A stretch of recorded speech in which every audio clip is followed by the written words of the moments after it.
Good evening, everyone, and welcome. I sincerely appreciate the 912 organization inviting me and allowing me to introduce myself to all of you and telling you about me beginning the next level of an endeavor that I started long ago. I must say that tonight I'm challenged and excited. I'm excited to be in front of this group, and I'm challenged to tell you why I'm here. Many of you may know me, and some of you may not know me at all, so let me first introduce myself and tell you where I'm going, but you have to know where I've been first. So here's a little bit about me. I come from an exceptionally humble background. I grew up at 10th and Lehman, just a few blocks from here, and I learned early on about work ethic and the value of having goals and principles. After delivering newspapers, I'd work for a gentleman called Lou Quaid at the Lebanon Lighting Center sweeping floors on a Saturday morning so I could have a couple of dollars to go to the Academy Theater and watch a movie that afternoon.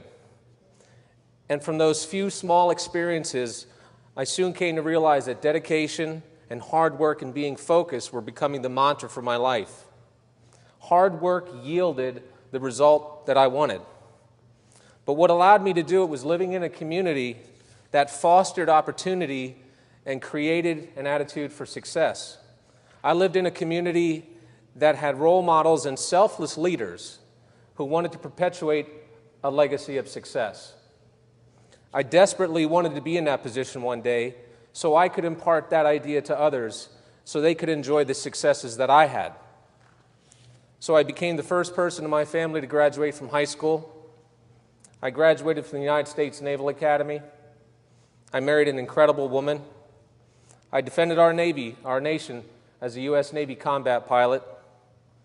I have 3 wonderful children, served as a federal law enforcement agent, and now ultimately I fly commercial airplanes all over the world. And it all started with the opportunities that I had here in Lebanon County. And that's led me here today.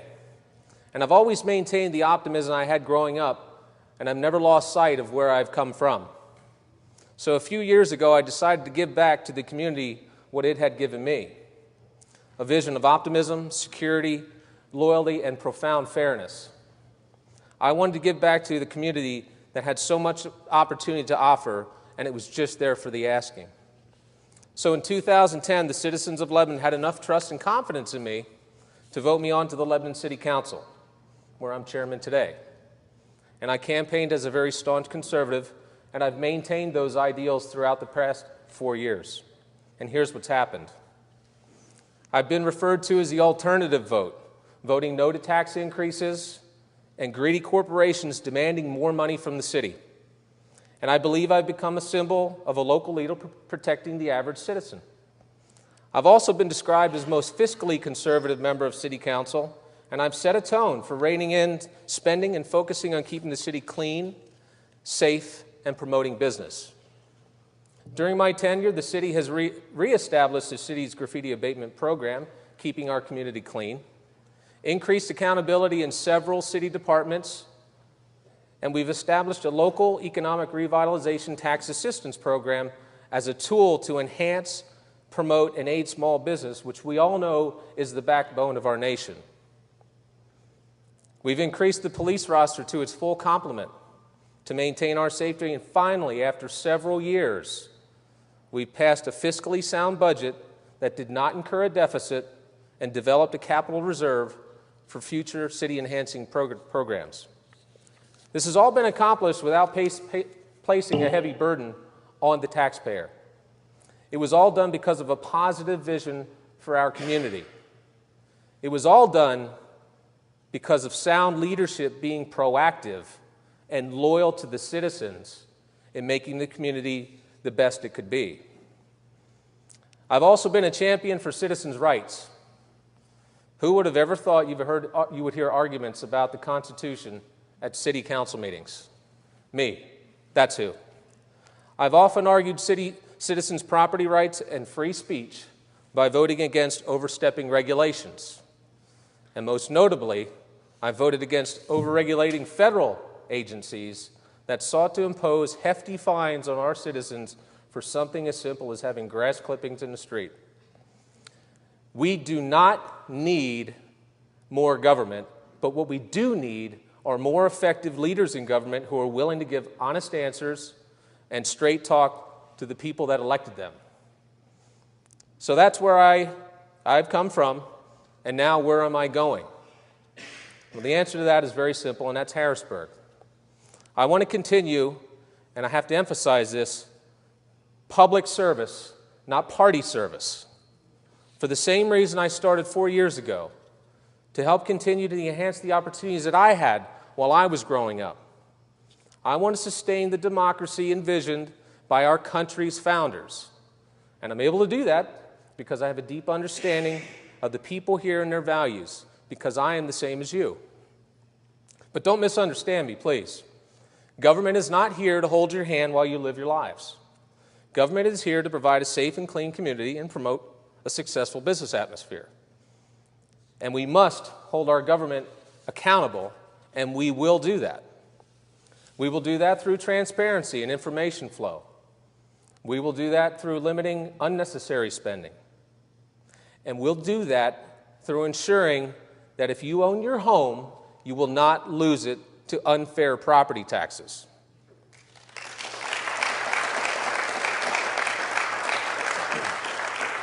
Thank you. And here's an interesting fact. Republicans have a dominant control in our state government. We probably have the largest and most conservative majority in 50 years, and still we lack a true method to advance our agenda of a leaner government, lower taxes, and economic freedom. We need an economic freedom that rids itself of an archaic government monopoly on liquor, one that rids us of the worst business tax burdens in the country, which have resulted in sluggish and weak economies. We need term-limited leaders like myself, whose major focus is advancing the Republican principles that our community needs. We need leaders like myself who will not compromise principle in order to gain acceptance from bureaucrats and career politicians. As Ronald Reagan said, we should raise a banner of no pale pastels, but bold colors that make it unmistakably clear where we stand on the issues troubling the people most. Those are the principles I've held myself to as a city councilman, and that is what I'll continue to do at the state capitol. I want every adult and child to have instilled in them what I had in me, a vision of success, and so their children can have the same opportunities for success. It starts here, and it starts right now, and that's why I am the candidate for the 101st District of the Commonwealth of Pennsylvania, and I want your help. But make no mistake, the hurdles may be many, and I'm a pragmatist, and I fully understand that nothing ever comes easy. I will continue to fight for everything I've done so far and fight for us in our great community. However, now I will take that same principled fight on to battle and limit the overbearing lobbyists, corporations, career politicians, and overstepping federal agencies, and protect all of us to ensure our future remains intact. We all have the same goal for our community. Wanting a thriving community is not some strange esoteric idea.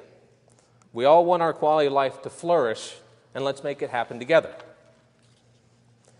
I think it's become very easy for those involved in government to say, what's good for you is not good for me. So I have to tell you, I have the same vision for you as I do myself. I'm not better than anybody else here tonight. I wake up in the morning and get dressed just like you do. I'm not going to Harrisburg to begin to tell you what's good for you. You're going to tell me what's good for you. And I have the same expectations for me as I do everyone else, and I live by those rules. So give me the opportunity to continue to make that difference. I've proven I can do it at the local level, and I can assure you I can do it at the state level. So join me as I begin my campaign of introducing myself to the community as the candidate for the 101st District of Pennsylvania, and let our voices be heard. Let me be your next representative in Harrisburg for my passion, my principles, my values, and my insatiable drive to represent you, the people. So I've talked about a lot of different things tonight, and I want to leave you with one last thought. And I've raised my right hand a lot of times and taken the oath of office as a naval officer, as a federal law enforcement agent, and also as a local elected official. And what I've seen over the years is something very unusual. When we begin to give accolades to our government leaders who some of the time they vote for our rights and sometimes they don't. But the times they do, we're out there cheering. I don't want anyone like that. I don't want someone who's 50% or 60% of the time or 70% of the time. I want someone who's 100% of the time. So when I raise my right hand and I put my left hand on the Bible, I make a promise to you that I will represent your rights 100% of the time. Thank you very much for your time tonight.